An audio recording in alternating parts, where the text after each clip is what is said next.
Assalamualaikum pemirsa, selamat jumpa dalam Mozaik Islam. Dalam 30 menit ke depan, kami akan hadirkan beragam informasi unik dan menarik tentang dunia Islam yang sayang Anda lewatkan.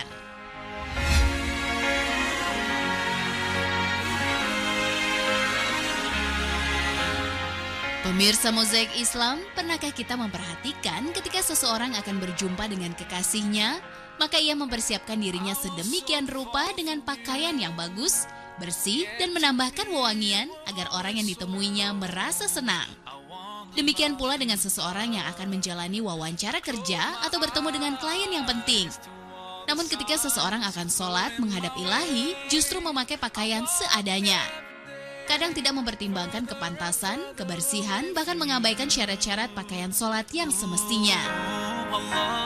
Pemirsa, Mozaik Islam kali ini akan merangkum tentang tuntunan pakaian untuk sholat. Sholat adalah ibadah wajib yang paling penting bagi orang-orang muslim, karena sholat merupakan sarana untuk berkomunikasi dengan Allah Sang Maha Pencipta. Oleh karena itu, hendaknya seorang muslim mempersiapkan dirinya sebaik mungkin untuk sholat, baik dari persiapan jasmani maupun rohani. Salah satu persiapan jasmani yang paling penting yaitu bersuci. Rasulullah SAW bersabda, barang siapa yang berwudu dengan sempurna, maka akan keluar dosa-dosanya dari tubuhnya. Bahkan akan keluar pula dosa-dosa itu dari bawah kuku-kukunya. Hadis riwayat Muslim. Selain kebersihan diri dan lingkungan untuk sholat, umat muslim juga harus memperhatikan kepantasan pakaiannya ketika menghadap Allah. Allah Subhanahu wa Ta'ala berfirman, "Wahai anak Adam, kenakanlah perhiasanmu pada setiap memasuki masjid serta makan dan minumlah. Namun jangan berlebihan, karena sesungguhnya Allah tidak menyukai yang berlebihan." Al-Quran Surat Al-A'raf ayat 31. Syarat pertama dan utama untuk pakaian sholat, baik laki-laki maupun perempuan, adalah suci dan bersih dari najis. Tidak jarang kita merasa ragu apakah pakaian kita terkena najis atau tidak apabila kita selesai buang air kemudian hendak berwudu. Ketahuilah pemirsa, keraguan-raguan merupakan salah satu upaya syaitan menggoda manusia agar rusak ibadahnya. Maka tuntaskanlah urusan buang air dengan beristinja, yaitu bercebok membersihkan kemaluan, dan pastikan diri dan pakaian kita bersih dari najis sebelum berwudu. Diriwayatkan dari Abu Hurairah, Rasulullah bersabda, apabila salah seorang di antara kamu menjumpai sesuatu di perutnya, sedangkan dia ragu-ragu apakah sesuatu itu keluar atau tidak, maka janganlah dia keluar dari masjid sholat, sehingga dia mendengar suara atau mencium baunya. Hadis riwayat Muslim. Apabila terpercik najis pada pakaian yang akan dipakai untuk sholat, maka segera bersihkan bagian yang terkena najis. Syarat kedua adalah pakaian yang dikenakan untuk sholat harus menutup aurat, yaitu tidak ketat sehingga menampakkan bentuk tubuh dan tidak pula tipis atau transparan. Di masa kini, banyak muslimah yang menggunakan mukena saat sholat, namun bahan mukena transparan dan tipis sehingga kulit lengan dan betisnya masih sekilas terlihat. Selain itu, banyak pula muslimah yang menggunakan pakaian sholat yang ketat dan menunjukkan lekak-lekuk tubuh. Rasulullah SAW bersabda, akan ada kelak pada umatku wanita-wanita yang berpakaian tetapi telanjang. Hadis riwayat Muslim. Salah satu fenomena sholat muslimah yang salah juga tampak dari sholat muslimah yang rambutnya masih tampak, padahal rambut adalah aurat yang wajib tertutup. Dari Aisyah radhiyallahu anha, Rasulullah SAW bersabda, Allah tidak menerima sholat wanita yang telah haid, balik kecuali dengan kerudung. Hadis riwayat Ahmad, Abu Daud, dan Tirmizi. Fenomena aurat yang terbuka saat sholat sesungguhnya bukan milik kaum perempuan saja. Kaum laki-laki yang berpakaian pendek sering menunjukkan bagian auratnya di bagian belakang tubuh saat sujud. Padahal aurat buat laki-laki adalah antara pusar hingga mata kaki. Syarat ketiga pakaian untuk sholat, hendaknya pakaian yang dikenakan tidak berwarna mencolok, apalagi berhiaskan gambar-gambar atau tulisan yang dilarang. Hal ini berlaku baik untuk laki-laki maupun perempuan. Diriwayatkan dari Anas radhiyallahu anhu, dahulu Aisyah memiliki kain gorden yang digunakan untuk menutup sisi rumahnya. Maka Nabi SAW berkata kepada Aisyah, jauhkanlah kain itu dariku. Sesungguhnya senantiasa gambar-gambarnya telah mengganggu sholatku. Hadis riwayat Bukhari. Bagi perempuan yang mengenakan mukena, hendaknya tidak berlebih-lebihan dengan mukenanya. Mukena yang biasanya berwarna putih polos kini bisa bermacam-macam warna dengan tambahan ornamen berupa renda, sulaman, bordir, dan lain-lain untuk mempercantiknya. Hal ini harus diperhatikan, jangan sampai menimbulkan kekufuran di kalangan muslimah. Jangan sampai juga mukena yang berwarna-warni mengganggu kekhusyuan sholat orang-orang di sekitarnya. Demikian pula halnya dengan laki-laki. Hindarilah memakai pakaian dengan gambar-gambar atau tulisan-tulisan yang akan mengganggu kekhusyuan. Ya, bayangkan saja jika kita sholat di belakang orang yang memakai baju penuh dengan tulisan atau gambar yang mengusik rasa keingintahuan. Tentu akan sangat sulit mencapai kekhusyuan. Kemudian yang terakhir, pakaian yang dikenakan untuk sholat hendaknya diperoleh dengan harta yang halal lagi baik, karena kita mengenakannya untuk beribadah. Dari Abu Hurairah radhiyallahu anhu, Rasulullah shallallahu alaihi wasallam bersabda, hendaknya orang bersedekah dengan harta yang halal meskipun hanya sebutir kurma. Allah tidak menerima ibadah kecuali dari yang halal. Allah akan menerimanya dengan kekuasaannya, kemudian menambahkannya menjadi lebih. Sebagaimana salah satu dari kalian mengembangkan harta, maka kemudian harta itu dijadikan banyak seperti bukit. Hadis riwayat Bukhari. Pemirsa, setiap manusia tentu ingin meraih nilai ibadah yang terbaik di mata Allah, terutama ibadah sholat. Maka hendaknya kita mulai dengan memperbaiki cara berpakaian untuk berjumpa dengan Allah kekasih sejati dalam setiap sholat.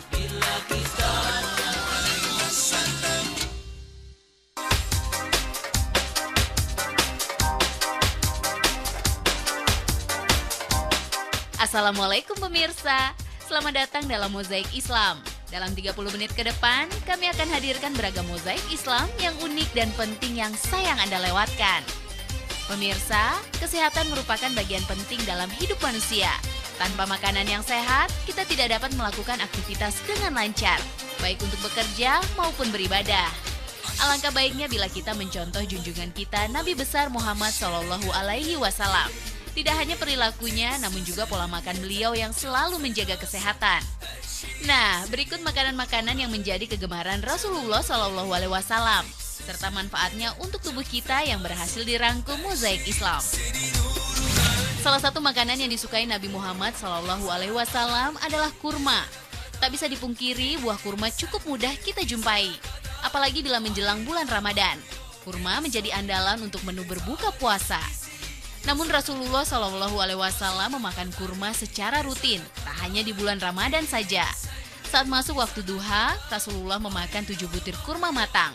Hadis riwayat Bukhari menyebutkan, barang siapa memakan 7 butir kurma ajwa di pagi hari, maka racun dan sihir tidak akan membahayakannya pada hari itu. Kurma memang berkhasiat. Dari sebuah kajian di Mesir ditemukan bahwa kurma mampu membunuh sel-sel yang menyebabkan kanker.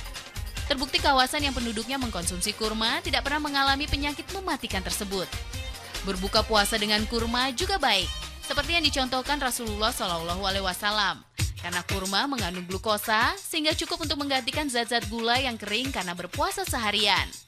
Glukosa sudah cukup mengenyangkan sehingga setelah sholat maghrib tidak akan makan secara berlebihan. Menjelang petang hari, Nabi Muhammad SAW biasanya menyantap cuka dan minyak zaitun. Tentu saja dimakan bersama dengan roti. Manfaat dari cuka dan minyak zaitun ternyata cukup banyak. Di antaranya mencegah pengeroposan tulang di hari tua, mencegah sembelit, menghancurkan kolesterol, dan melancarkan pencernaan. Cuka dan minyak zaitun juga berfungsi untuk mencegah kanker dan menghangatkan badan saat musim dingin tiba.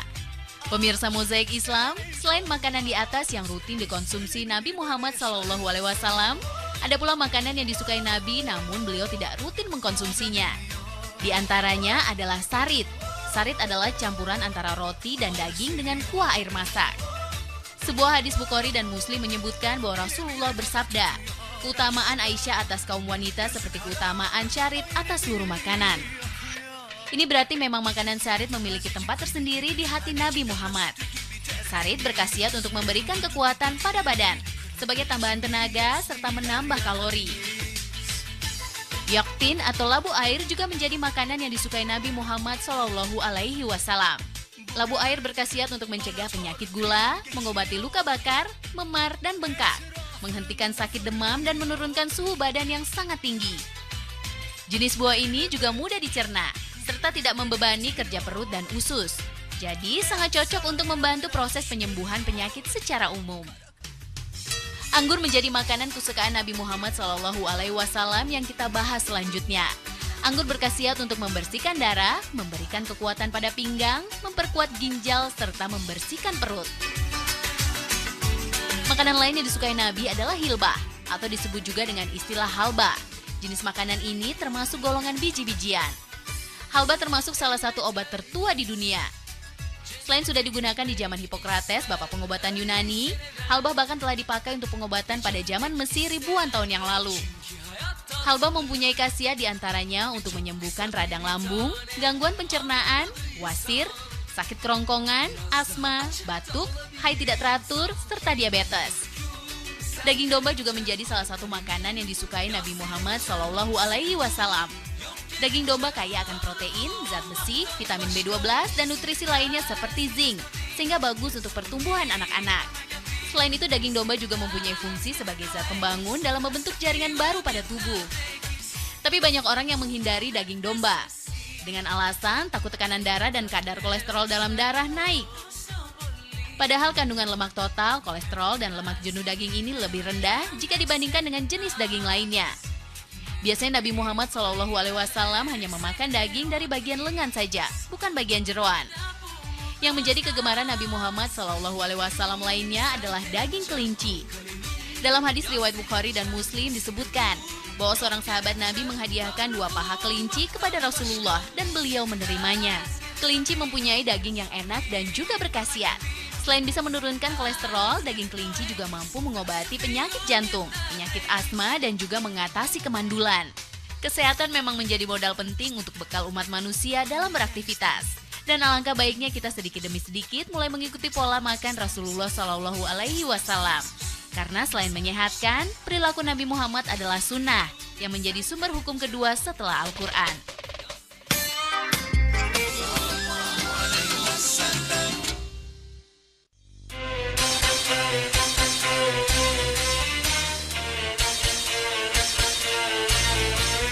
Terima kasih Anda masih bersama Mozaik Islam.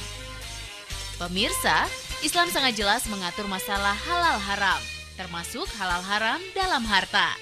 Allah Subhanahu wa Ta'ala berfirman, "Hai orang-orang yang beriman, makanlah di antara rezeki yang baik-baik yang kami berikan kepadamu, dan bersyukurlah kepada Allah jika benar-benar hanya kepadanya kamu menyembah." Al-Quran Surat Al-Baqarah ayat 172. Rezeki yang baik adalah rezeki yang diperoleh dengan cara yang halal lagi baik dan digunakan pada jalan yang halal lagi baik pula, sehingga mendatangkan berkah bagi seorang hamba. Sangat penting bagi setiap muslim mengetahui status harta yang dimiliki, karena dengan adanya harta haram dalam kehidupan kita bisa mendatangkan bahaya sejak di dunia hingga di akhirat nanti. Namun apakah semua harta yang kita miliki telah memenuhi syarat halal dan baik? Beberapa ulama menyimpulkan jenis-jenis harta haram.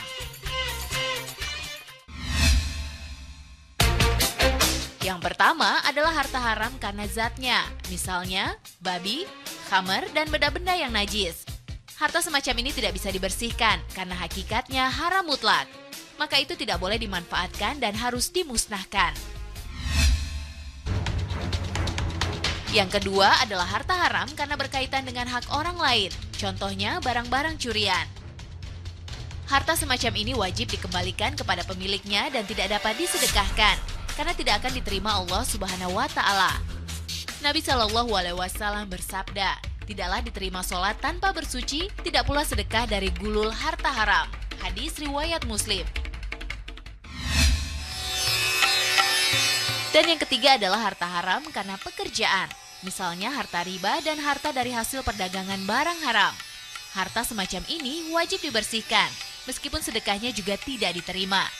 Rasulullah SAW bersabda, "Tidaklah seseorang bersedekah dengan sebutir kurma dari hasil kerjanya yang halal, melainkan Allah akan mengambil sedekah tersebut dengan tangan kanannya. Lalu dia membesarkannya sebagaimana ia membesarkan anak kuda atau anak unta betinanya, hingga sampai semisal gunung atau lebih besar dari itu." Hadis riwayat Muslim.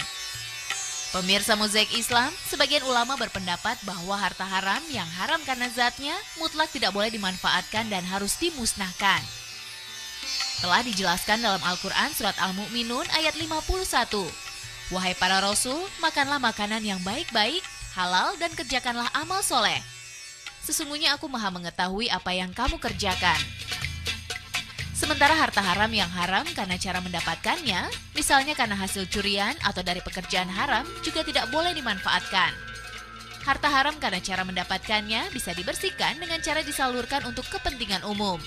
Namun demikian, sedekah dari harta haram tidak diterima oleh Allah Subhanahu wa Ta'ala karena Allah adalah suci, maka tidak mungkin menerima sesuatu yang kotor dan haram.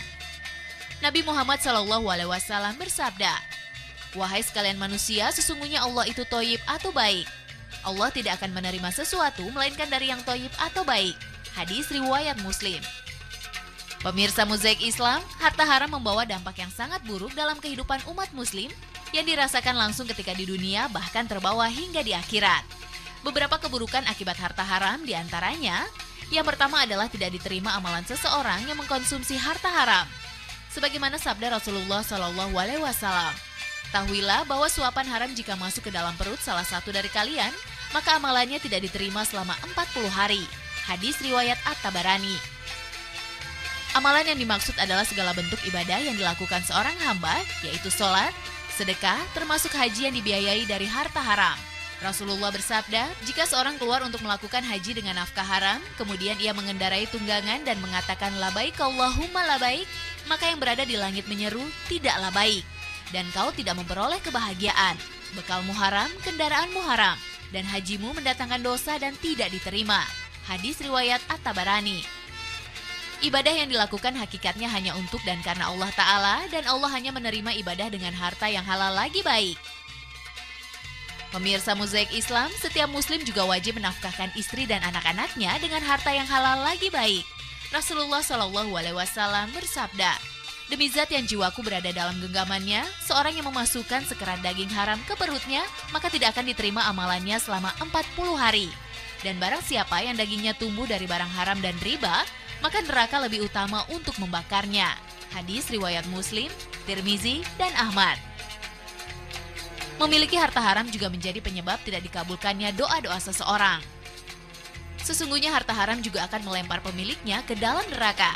Sebagaimana sabda Rasulullah SAW, "Tidaklah tubuh daging dari makanan haram kecuali neraka lebih utama untuknya." Hadis riwayat Tirmizi. Para pemilik harta haram juga akan menjadi keras hati, tidak mau menerima kebenaran, tidak peka pada ayat-ayat Allah yang ada pada sekitarnya, tidak mau beramal, dan juga tidak bersabar atas segala yang terjadi. Pemirsa, pernahkah Anda merasa ragu apakah harta hasil jerih payah kita benar-benar halal lagi baik? Meskipun kita telah bekerja keras di jalan yang halal untuk mencari nafkah bagi diri dan keluarga, tapi ternyata harta yang kita peroleh tidak sengaja tercampur dengan harta haram dari hasil riba akibat pihak lain. Sebagai contoh, seorang pedagang yang dibayar dagangannya dengan harta haram hasil curian, sementara ia tidak mengetahuinya dan tidak mungkin menanyakan kepada si pembeli. Harta semacam ini tergolong harta syubhat. Terdapat beberapa pendapat di kalangan ulama mengenai hukum harta syubhat. Pendapat pertama menyatakan bahwa apabila harta haram lebih banyak daripada harta halal, maka keseluruhan hartanya adalah haram. Pendapat lainnya menyatakan apabila bercampur harta halal dan haram, maka harta tersebut hukumnya makruh, yaitu jika tidak dimanfaatkan akan mendapatkan pahala, namun jika dimanfaatkan tidak mendatangkan dosa. Rasulullah SAW bersabda, "Barang siapa yang takut syubhat, maka dia telah membebaskan diri dari agama dan harga dirinya. Barang siapa yang terjatuh pada perkara, maka ia jatuh pada perkara haram. Sebagaimana penggembala yang mengembala di sekitar pagar, maka ia hampir mengenai pagar itu." Hadis riwayat Bukhari dan Muslim. Demikian Mozaik Islam hari ini. Semoga tayangan Mozaik Islam kali ini bisa meningkatkan iman dan takwa kita semua. Wassalamualaikum.